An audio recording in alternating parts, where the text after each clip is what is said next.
Hello, ladies and gentlemen. Welcome to the Friday Ramblings.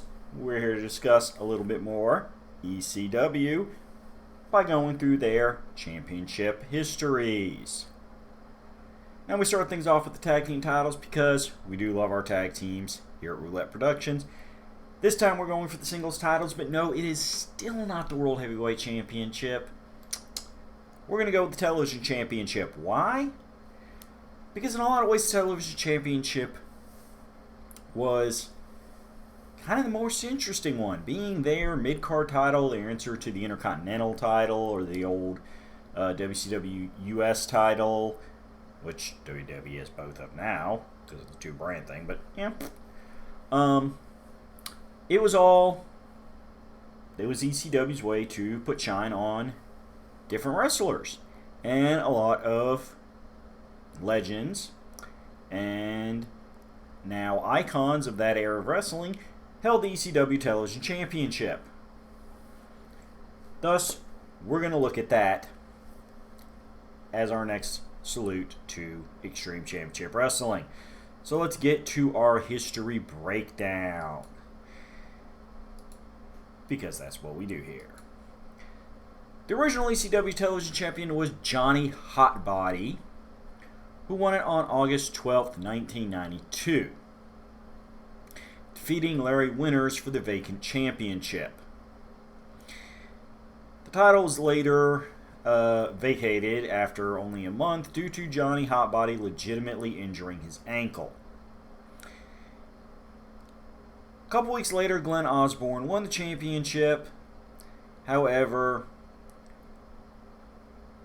that history is generally not recognized by most places due to the fact that ECW forced Glenn Osborne to vacate the title to set it up to be defended in a tournament once their regular hardcore TV show began. Thus, by March 12th of 1993, Jimmy Superfly Snuka defeated Glenn Osborne in a tournament final on Hardcore TV. Snuka would go on to hold the title for 203 days before losing it at NWA Bloodfest, Part 1, to Terry Funk. See what we said about Legends? 43 days later, Uncle Terry would drop the title to Sabu at November to Remember, in a tag team match featuring Sabu and Road Warrior Hawk against Terry Funk and King Kong Bundy, during which Sabu's ECW Heavyweight Championship was also on the line. 113 days later, the Tazmaniac, also known as Taz, would win the title, holding it for a week before JT Smith won it. JT Smith would hold it for 41 days before Gary Wolf, aka Pitbull number 1, won the championship, holding it for 27 days. Then ECW homegrown talent Mikey Whipwreck won it on May 13th of 1994 on Hardcore TV, in a match that would technically air on the May 17th episode. After 92 days of Mikey Madness, Jason Knight would win it at Hardcore Heaven, notching off 83 days with the championship before on November 4th, Too Cold Scorpio won it on Hardcore TV, although the match did not air until November 22nd. On the November 29th episode of Hardcore TV, Dean Malenko would win it, managing to keep it around his waist for 134 days, before on March 18th, Too Cold Scorpio won it back. However, after only 3 weeks, Eddie Guerrero would win it at the three-way dance wrestling event. However, that episode did officially air on the April 11th episode of Hardcore TV. Good old Eddie would hold the title for 144 days before Dean Malenko would win it for his second reign. However, said second reign only lasted a week. Then Eddie G won it back to make him a two-time champion, managing a 28-day reign. Then, lo and behold, at a live event, Too Cold Scorpio won it to be a three-time champion, putting 126 more days into his combined run as champion. At Holiday Hell in New York on December 29th, 1995, Too Cold Scorpio put both his World Television Championship and the ECW World Tag Team Championship held by Scorpio and the Sandman on the line, but lost them to Mikey Whipwreck. Mikey's second reign would only last a week before Too Cold Scorpio won it back at the House Party event in Philadelphia, Pennsylvania, gaining another 127 days before Shane Douglas won it, breaking a cycle of repeat champions. This is actually pretty interesting title history there, because it does highlight how a small handful of guys pretty much dominated the ECW mid-card for a good few years. Shane Douglas would manage 3 weeks with the championship for Pitbull number 2, Anthony Durante. Won it at Fight the Power, getting 3 weeks before Chris Jericho had another 3-week reign. 21 days, 21 days, 21 days. I'm sensing a booking pattern here. At Hardcore Heaven, Shane Douglas got his second reign, and in a 4-way dance that also involved Pitbull 2 and Too Cold Scorpio, winning the title, and this time getting 329 days with the championship, almost a full year.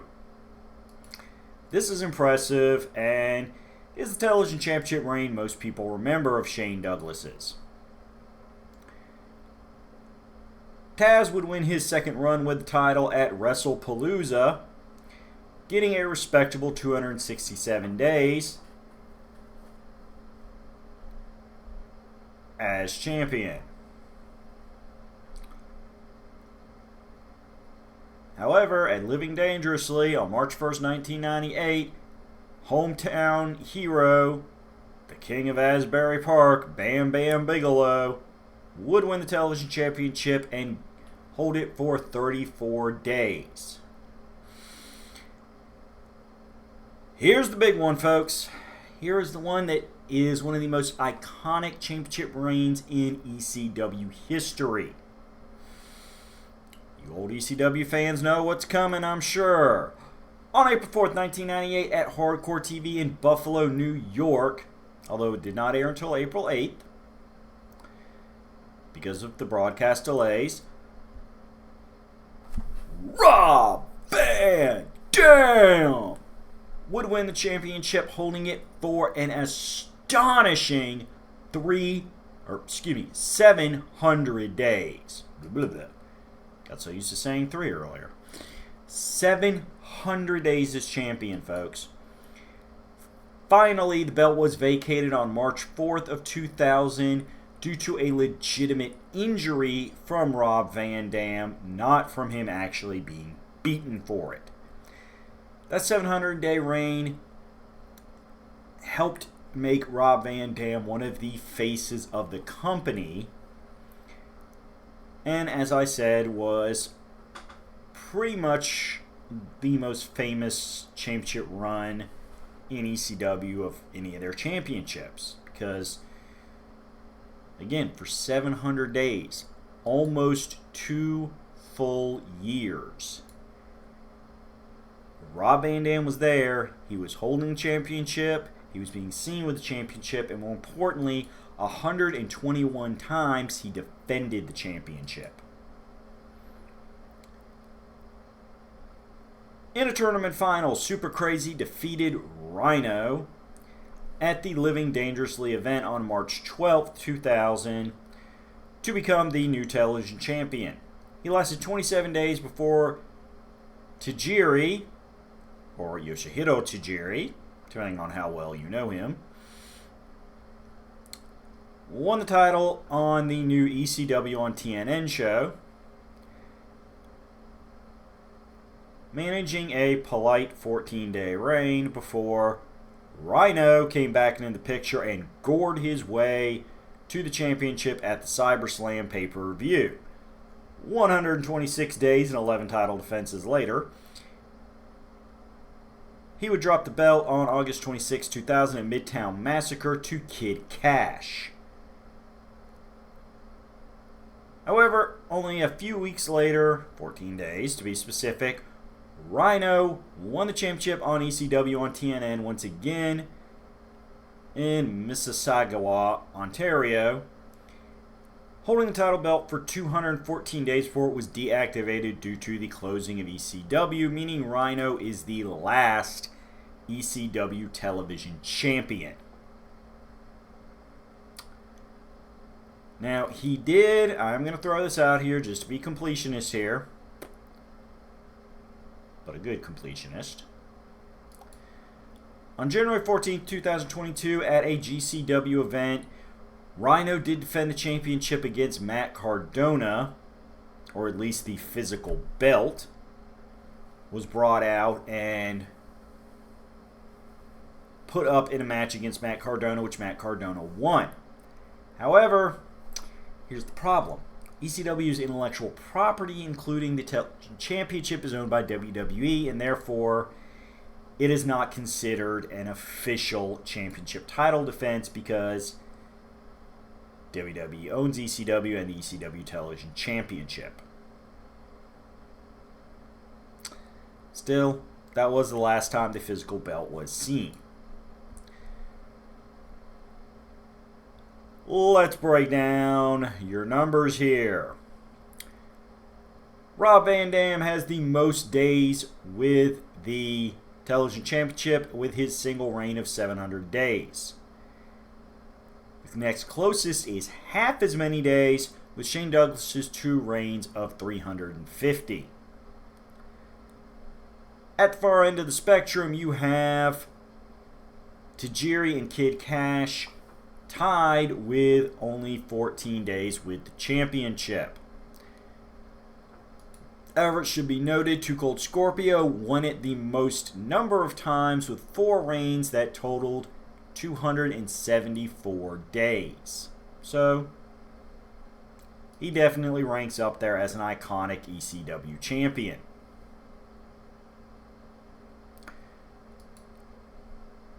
Who does that make your all-time great television champions in? Obviously, Rob Van Dam. Rhino gets good credit being a 2-time champion and having the 3rd most number of days holding the belt.